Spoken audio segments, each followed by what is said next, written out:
Hello guys, mayamda aina ngasi share tawdoise glowing text effect sida urise sumaina.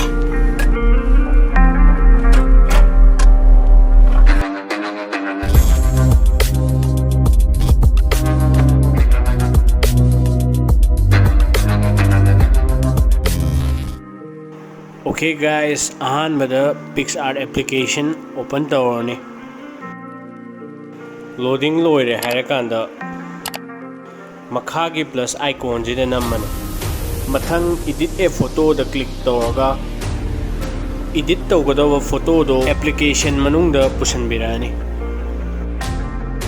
Next, makharom da scroll tawraga text da click tawbirani. Igadawa word do ibirani.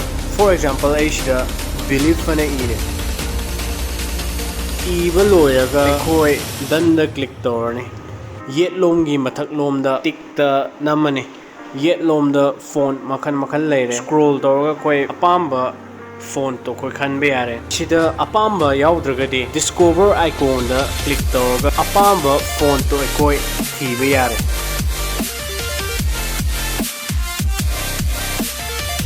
Hyphen text se koi position sembirani.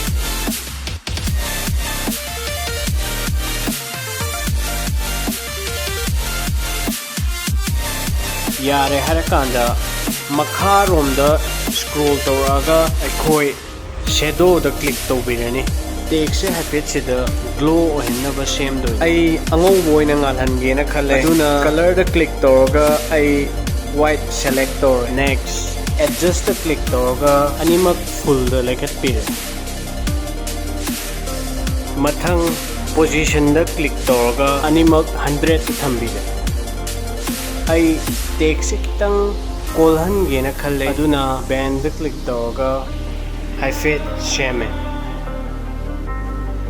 Model jigi mamang da lairiba text se background da laiba malhandoini. Aduna erase icon da click tawraga erase khallaga size opacity hardness hyphen sembiraga muthatpa hore.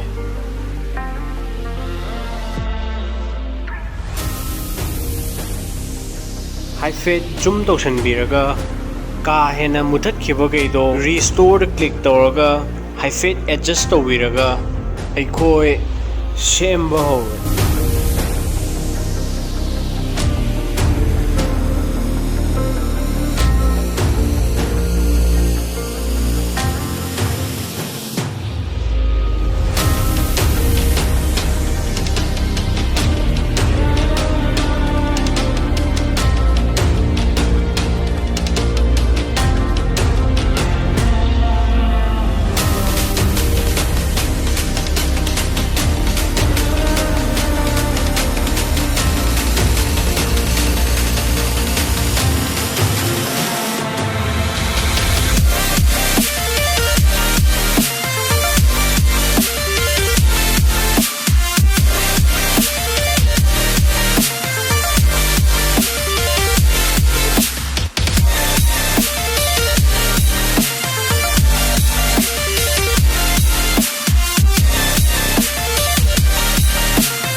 Loire harakanda yet lomda tikta namani.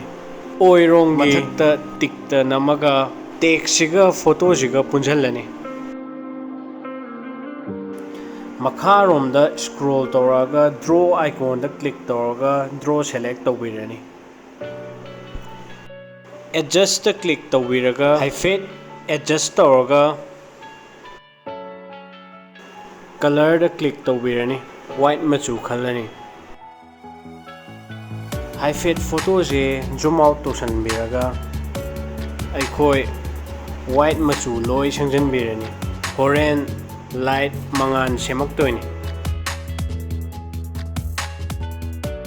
Oirom da layer icon da click tawbirani. Makharom da blend da click tawraga overlay select tawbirani.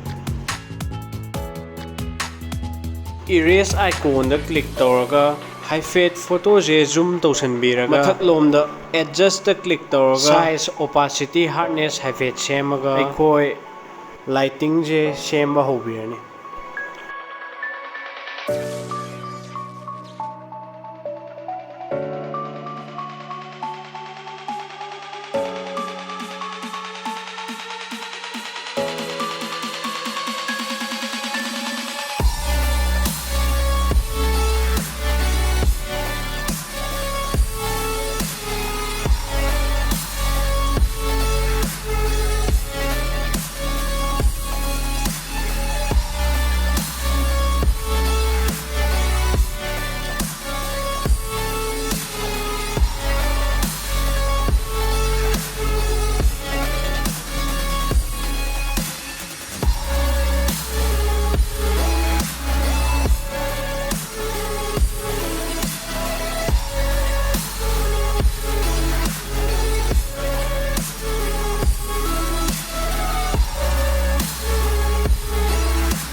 लोइरे हरकांदा ओइरोमदा टिकता नम AI shadow जे कितंग सेमगेना खल्ले अदुना tools द क्लिक तौरगा एडजस्ट द चंगागा शेडोस द क्लिक तौरगा कितंग सेमे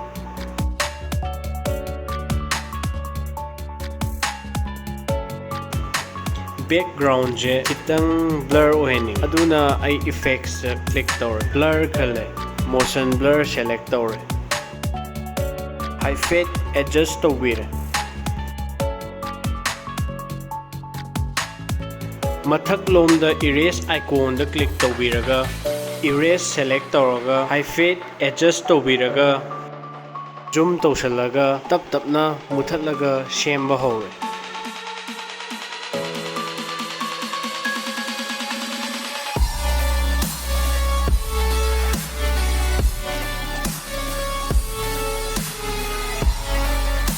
ओइरोम द टिकता नमगा मोशन ब्लर द क्लिक तौरगा फेट हाइफेट सेमे लोइरे हरकांदा टिकता नमने सिजिनी खेनाबदो